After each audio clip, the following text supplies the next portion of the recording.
Pergunta idiota que eu já sei a resposta. Para você, qual governo é melhor? Lula ou Bolsonaro? Por que eu estou perguntando essa pergunta tão estúpida, né? Tão fácil de responder? É porque foi feita uma pesquisa e a CNN divulgou essa pesquisa. E aí ele trouxe resultados. Vamos ver se o resultado aqui da nossa enquete no canal bate com o resultado da CNN. O governo Lula é melhor do que o governo Bolsonaro para 38%, né? Queda desde janeiro é de 13 pontos, diz pesquisa. 41% dos entrevistados pelo Poder Data consideram o mandato petista pior do que o do ex-presidente. Então, segundo eles, está ainda balanceado, né? 38% acha que o governo Lula é um desastre se comparado ao governo Bolsonaro. Para 41%, até os petistas arrependidos já acham que o Bolsonaro era melhor, tô com saudade do Bolsonaro, né? Mas a grande realidade é que a gente sabe que essas pesquisas de opinião, principalmente de quem gosta, quem não gosta, é uma coisa muito complicada. É incrível, porque às vezes você vê uma pesquisa no mesmo dia dizendo que um candidato tem X chances de vitória. Sai outra pesquisa no mesmo dia que diz que aquele candidato não tem chance nenhuma. Então, essas pesquisas são muito complicadas. Por isso, eu gosto de fazer aqui uma enquete aqui direto do canal. Mas vamos lá, vamos entender alguns pontos aqui. Eu, particularmente, conheço muita gente, tá, que votou no Lula e já falou, cara, arrependi muito de ter votado no governo Lula e não gosto do Bolsonaro, mas o Bolsonaro era melhor do que o Lula. Então, assim, eu tenho que fazer uma visão crítica, né? Então, eu sempre vou fazer uma visão crítica. Tinha críticas ao Bolsonaro, críticas ao Lula. Só que quando a gente põe na balança, quando a gente equipara aqui os dois governos, as duas gestões, não dá para comparar. Uma das principais críticas que eu faço, até por ser um segmento de formação minha, é a questão econômica. Olha essa notícia aqui. Mesmo sem pandemia, o rombo fiscal do Brasil bate recorde e atinge 1,043 trilhão de reais. Mesmo sem estar enfrentando uma pandemia, o setor público consolidado do Brasil, que inclui a União, estados, municípios e estatais, registrou um déficit nominal recorde, 1,043 trilhão nos 12 meses até abril. O Banco Central divulgou os dados nessa quarta-feira. Esse rombo nas contas públicas superou pela primeira vez o pico de 2017, ou seja, 1 trilhão e 17, registrado durante a pandemia de Covid-19. O déficit nominal do setor público considera o saldo entre receitas e despesas, incluindo o pagamento de juros da dívida. Então vamos resumir o negócio para vocês. O governo Lula, e aqui eu estou falando em relação à economia, é pior do que uma pandemia. Tá? E aí como você pode continuar defendendo e dizer que uma gestão dessa, sem pandemia, pegou com déficit, com superávit e não com déficit, e está entregando com um déficit pior do que o da pandemia, isso em 1 ano e meio de governo? Então, os números, meu amigo, refletem claramente a economia, tá? Peraí, como que as pessoas podem continuar com esse apoio aí, né? Mas olha só, é incrível. Olha só o que a G1 aqui, a Globo, diz. Datafolha, 61% dos eleitores da cidade de São Paulo dizem rejeitar candidato apoiado por Bolsonaro, contra 45% do indicado por Lula. Segundo o levantamento, 23% dos paulistanos votaria com certeza no nome apontado pelo petista, enquanto o apoio do ex-presidente levaria 18% dos entrevistados a votar com certeza com quem ele indicou. Então vou fazer mais uma enquete. Você votaria no candidato indicado pelo Bolsonaro ou você votaria no candidato indicado pelo Lula? Vamos lá. Você votaria no Ricardo Nunes, que é o candidato do Bolsonaro, ou você votaria no Nunes, que é no Boulos, que é o candidato indicado por Lula? É simples assim. Na visão da Globo, mais gente acompanharia o Lula do que o Bolsonaro. Isso na cidade de São Paulo. Só que assim, tem um ponto aqui que a gente precisa discutir, né? Já que a gente citou São Paulo, Lula, Boulos, né? Ricardo Nunes. Vem aí uma indagação. E o Pablo Marçal? Hein? Você apoiaria o Pablo Marçal? Vamos lá. Eu achei interessante uma análise do Von Serra. O Pablo Marçal, vocês devem estar sabendo, ele entrou como candidato do PRTB, né? E o Pablo Marçal, ele tem chances de crescimento. De vitória, eu não acredito muito que o Pablo Marçal, como um outsider, se bem que o cara no marketing, ele é um gênio, né? Ele é bom. No marketing, ele é muito bom. E não sei se ele teria condições. Eu acredito que não, tá? Porque o sistema é bruto e dessa vez o sistema tá preparado já para os outsiders, né? Torna inelegível, cria mecanismos e arranca o cara fora do jogo. É assim que funciona.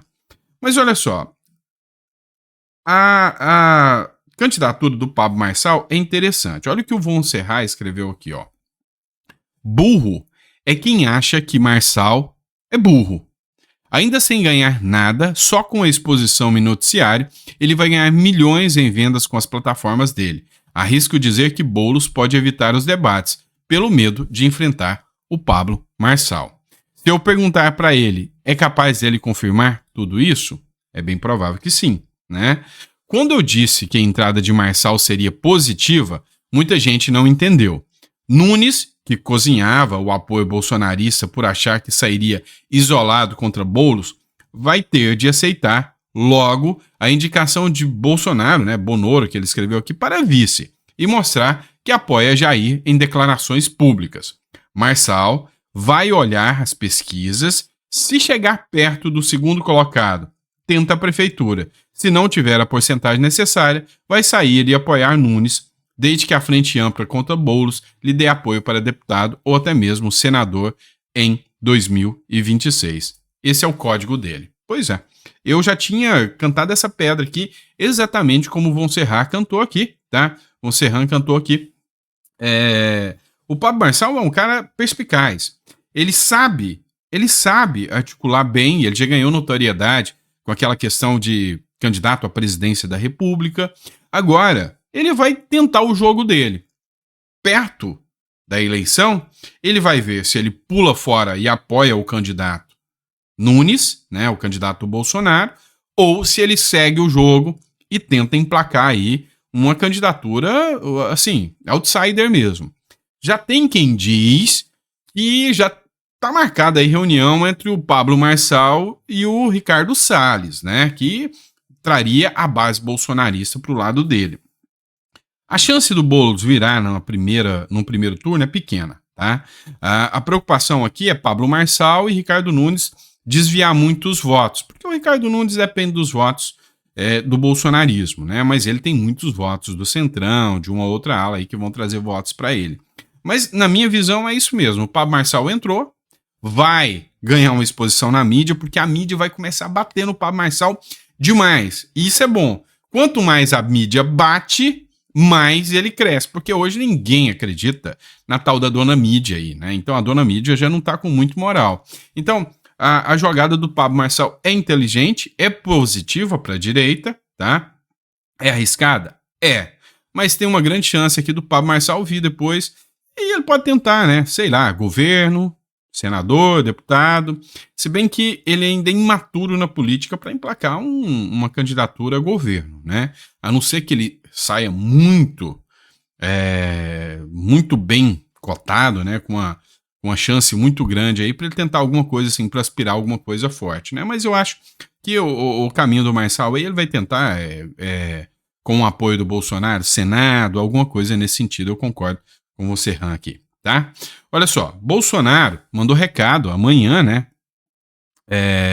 Ele vai estar. Hoje ele teve em Jundiaí, amanhã ele vai estar em São Bernardo do Campo. Ele está fazendo aí o trabalho dele de arrecadar fundos para o Rio Grande do Sul e está focando no estado de São Paulo. Logisticamente mais fácil, com o apoio de Tarcísio de Freitas e um estado com um PIB alto e tem muitas condições de arrecadar. E ele pretende, né, até o final do mês, levar aí um recorde de arrecadação, né? E aí, olha só a jogada. Depois tem gente que fala que o Bolsonaro é burro. Se tem uma coisa que esse cara não é burro, tá? Então, quem fala que o Bolsonaro é burro, igual quem fala que o Pablo Marçal é burro, é quem tá falando. Porque, vamos lá, ele emplacou a sua andança, né, com ajuda ao Rio Grande do Sul. Assim, como é que o judiciário vai bater de frente com uma ação que é social e que qualquer um pode fazer? Então, o que o Bolsonaro está fazendo são ações sociais. Ele cala a boca da esquerda, que aí vem um craque Neto da vida, né? Aquele cara, é um cara do futebol aí. Vem um craque Neto da vida e bate de frente com o Bolsonaro. Olha lá, o Guarani, que não sei o quê. Cara, todo mundo cancelou ele. Falou, cala a boca, cara. O cara tá ajudando o Rio Grande do Sul, cala a boca. Até petista falou, cala a boca.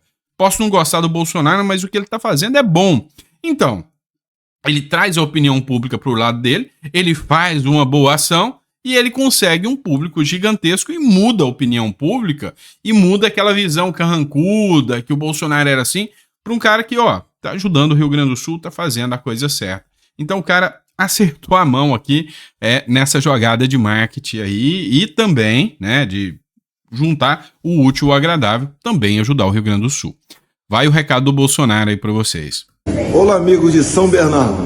Nesta sexta-feira, dia 31, entre 10 da manhã e 19 horas, estaremos pessoalmente no Clube dos Meninos, recebendo doações para os nossos irmãos do Rio Grande do Sul. Material de higiene, material de limpeza, roupa de cama, novos, cesta básica, leite em caixinha, entre outros. Agradeço a contribuição de cada um de vocês. É algo humanitário para os nossos irmãos do Rio Grande do Sul. Compareça, estarei lá para dar um abraço a você e agradecer o seu donativo. Até lá, se Deus quiser.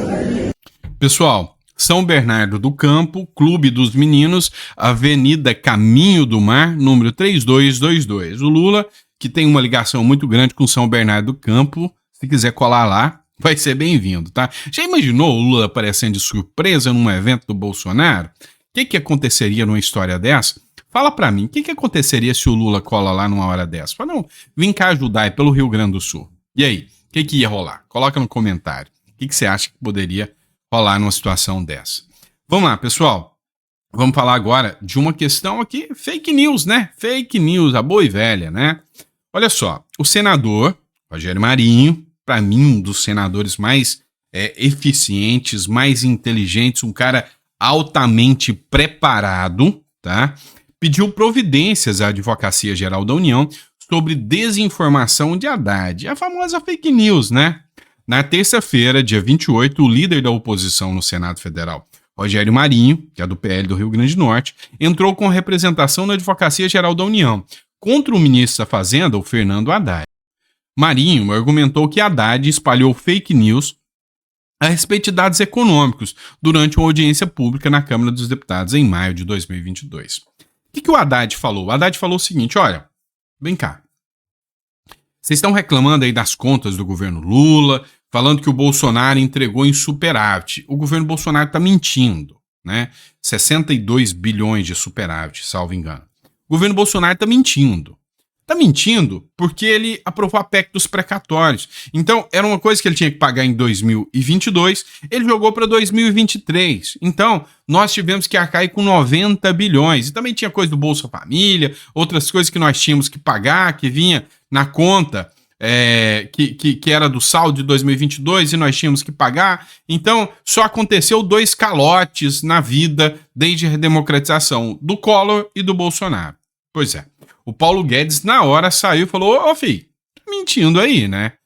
Não é bem essa história, não. Você sabe que você tá mentindo. E aí o Rogério Marinho falou, não, vou pegar os dados que o Paulo Guedes trouxe e vou mandar na Controladoria Geral da União, na Advocacia Geral da União, para processar o Haddad por fake news também. Tá, vamos entender. O negócio é o seguinte, foi aprovada a lei, a PEC dos precatórios, né? E na PEC dos precatórios, realmente tinha precatórios a serem pagos em 2022 que foram remetidos para 2023. Já as contas que o Haddad falou de de Bolsa Família, dentre outras projeções, fica em restos a pagar. Isso é normal, tá? Isso é normal. Isso aí sempre aconteceu em todos os governos. Então, o que o Haddad falou aqui não faz muito sentido mesmo. Agora, com relação à PEC dos precatórios, o que o Marinho falou? Opa, você está falando que são 90 bilhões. Você está mentindo nos números. Por quê? Porque eram precatórios previstos para 2022, 2023 e 2024. Todos esses foram prorrogados lá para frente, tá? Então era 30 bilhões de 2022, 2023 mais 30 e 2024 mais 30. Como é que você fala que são 90 bilhões que foram jogados para frente? E outra, teve uma pandemia, tá? Então, assim, o que o Rogério Marinho falou é: o Haddad mentiu nos números econômicos. Mentiu nos números econômicos. Não é assim que o Haddad falou que está acontecendo. E pede o processo de fake news aí, né? Que, já que a AGU processa todo mundo por fake news, pega o Haddad também. Foi o que o Rogério Marinho quis aí. Vai dar em alguma coisa? Nada, você conhece, não é o que se fala, não é o que se faz, é quem. Então não vai resolver, né? Vamos lá. Matéria da Gazeta do Povo. O governo Lula tem pior nível de aprovação desde o início do mandato, diz pesquisa. Para mim ainda tá muito, tá? Pela primeira vez desde o início do mandato, a taxa de desaprovação do governo Lula superou numericamente o índice de aprovação.